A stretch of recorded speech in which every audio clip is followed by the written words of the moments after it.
Olá, meus irmãos, graça e paz seja convosco. A lição de hoje nos traz o título A Ira de Deus, ou A Ira do Senhor. Como entender a ira de um Deus que ama, de um Deus que se compadece, que tem misericórdia e que sempre procura olhar e agir com seus filhos com terno amor, bondade e benignidade. Olhe os atributos de Deus que são manifestos no fruto do Espírito. Aquilo tem a ver com a natureza de Deus, com o caráter de Deus. Amor, bondade, benignidade, mansidão, paciência. Sabe, isso tudo demonstra que o que Deus é, Ele também nos oferece para aquilo que venhamos a nos tornar. Sabe, o fruto do Espírito tem muito a ver com aquilo que devemos ser, uma vez que o dom do Espírito tem mais com o que devemos exercer, o fazer para a obra de Deus, para o crescimento do seu Evangelho. Mas o ser envolve nossa salvação. Muitos que fazem não são, mas todos que são, fazem. Então, ter o fruto do Espírito é uma evidência clara que, de fato, em Cristo somos novas criaturas. E agora, diante disso, a mesma ira que Deus tem para com o pecado, que não é uma ira emocional, não é uma ira baseada em um momento, mas é uma ira baseada em circunstâncias. Irmãos, Deus é uma pessoa tão amorosa e zelosa que Ele avisa por diversas vezes para que os seus filhos não caiam em transgressão e não venham a sofrer. Deus não age por ser Deus, ser todo-poderoso, simplesmente Ele vai lá e vai fazer daquela forma porque Ele quer que seja assim. Não. Ele realmente conversa com seus filhos, tenta levá-los a uma consideração mais clara sobre a condição que eles se encontram, a fim de que eles possam encontrar em Cristo graça e misericórdia. Se o próprio texto de Ezequiel diz assim que eu, Senhor, não tenho prazer na morte do ímpio, se Deus não tem prazer na morte do ímpio, irmãos, como ele então poderia ter prazer ou achar normal uma ira contra alguém ou punir alguém por algo, sem antes não ter sido feito?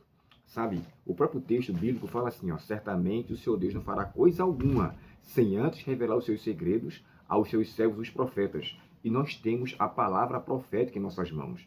Não é preciso esperarmos um profeta para falar conosco, para nos dizer a palavra de Deus, qual é a sua vontade. A sua própria palavra é a palavra profética de Deus, proveniente de imediato, de forma direta, do Espírito Santo, através dos seus servos, dos quais Deus inspirou e nos concedeu a bênção de escrever as suas escrituras, a Bíblia, e chegar até nós.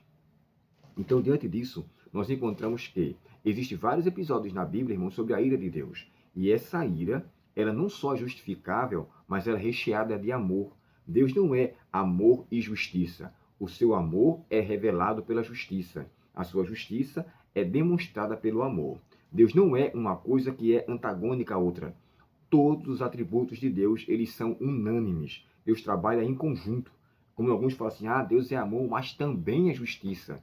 Como se dissesse que a justiça de Deus, nesse contexto, né, de que alguém quando chega a dizer isso, corrobora, ou seja, compromete, na verdade, contra com o seu amor. Não.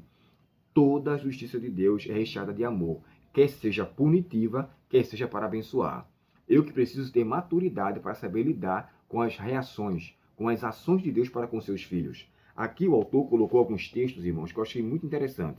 O texto de Josué 23, 15 a 16, que ele fala das bênçãos condicionadas à maldição. As bênçãos provenientes da obediência e as maldições provenientes da desobediência. Ele deixou isso relatado não só em Levítico capítulo 26, como também em Deuteronômio capítulo 28. Em Levítico 26 fala das bênçãos e maldições. Em Deuteronômio capítulo 28 fala das bênçãos resultantes da obediência. Então, assim, o próprio Cristo nos deixou, sua palavra nos diz assim, ó, se quiserdes e me ouvides, comereis do bem desta terra. Então, comer o bem desta terra é uma evidência clara que nós estamos ouvindo a voz de Deus, sabendo que todas as bênçãos que nós temos aqui, elas são temporárias e elas são de fato transitórias. Ou seja, são bênçãos dos quais nós não devemos nos focar como se fosse tudo para a nossa vida. Ela tem prazo de validade. Mas aquele que persevera em Cristo e em sua palavra, garantirão por sua graça misericordiosa uma bênção infinita quando ele voltar. Aí sim estaremos de fato ausentes da presença do pecado, estaremos com ele para sempre. Eu queria ler com vocês um texto que eu achei muito interessante do doutor Cláudio Arantes. Eu sigo ele e, na verdade, eu sigo o site, comentário da lição de escola sabatina e vejo que ele tem uns pensamentos de uma importância ímpar. Eu aconselharia você a olhar esses comentários também em PDF, tá? Você acessa lá, comentário da lição de escola sabatina. Aí vai aparecer lá vários comentaristas. O dele é o primeiro. Vale a pena você conferir, porque o irmão, de fato, ele é bem iluminado por Deus naquilo que ele traz. Olha só, aqui diz assim, ó, o ponto central dessa lição de hoje é que a ira de Deus não nega o seu amor. Eu falei para vocês anteriormente. Ao contrário, o confirma como santo, justo, verdadeiro e responsável. E um outro ponto que ele bota aqui embaixo, que eu achei interessantíssimo, diz assim, ó, para todo aquele que crê na justificação em Cristo, por fé, Cristo absolve a ira que seria destinada a essa pessoa. Como assim? Deus tem ira para os desobedientes e rebeldes e tem compaixão e bondade para aqueles que se voltam para Ele. Lembrando que Deus não vai punir de imediato uma pessoa que cometeu um ato de errado. Deus vai permitir com que a pessoa leve aquele ato mal avante, mas ainda com compaixão falará ao seu coração para que ele se volte. Ele quer, na verdade, que o povo de fato caia em si e reveja o seu conceito de atitude de vida. Lembra de Manassés? Reinou 55 anos e foi um rei extremamente mau. E o que aconteceu com ele no final? Ele se arrepende. Ele se arrepende. Então Deus o recebe de volta e o coloca como um daqueles que, mesmo vivendo uma vida tão ímpia, em Cristo encontraram graça e misericórdia. Deus quer, irmãos, com que todos nós caiamos em si de nossos questionamentos, nossos posicionamentos. Uma coisa que eu quero deixar aqui bem claro: Deus nunca deixou de amar diante daqueles seus atos que são retributivos. Lembra do texto do Apocalipse? Aí vem a ira do cordeiro. E quem poderá subsistir? A ira do cordeiro? Por que não fala a ira do leão? Já que o Cristo também é chamado de leão da tribo de Judá. Mas o cordeiro, que a sua ira é uma ira totalmente contrária à ira de um animal irracional, ou seja, um animal que age por instinto. Deus não age por instinto, ele não age por emoção, por isso que é a ira do cordeiro, aquele que se submeteu, mas agora sua ira se torna extremamente justa, porque é contra aquilo que ele de fato não quis para os seus filhos.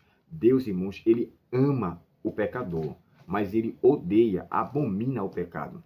Que Deus, portanto, em nós faça a sua vontade, que o Espírito Santo afaste de nós as nossas iniquidades e que todos nós em Cristo sejamos achados sem falta. E Ele nos absolva para a honra e glória do seu nome. Vamos orar? Querido Pai Celestial, obrigado, Senhor, por esta lição e entender que a tua ira é contra tudo aquilo que é contra a tua natureza.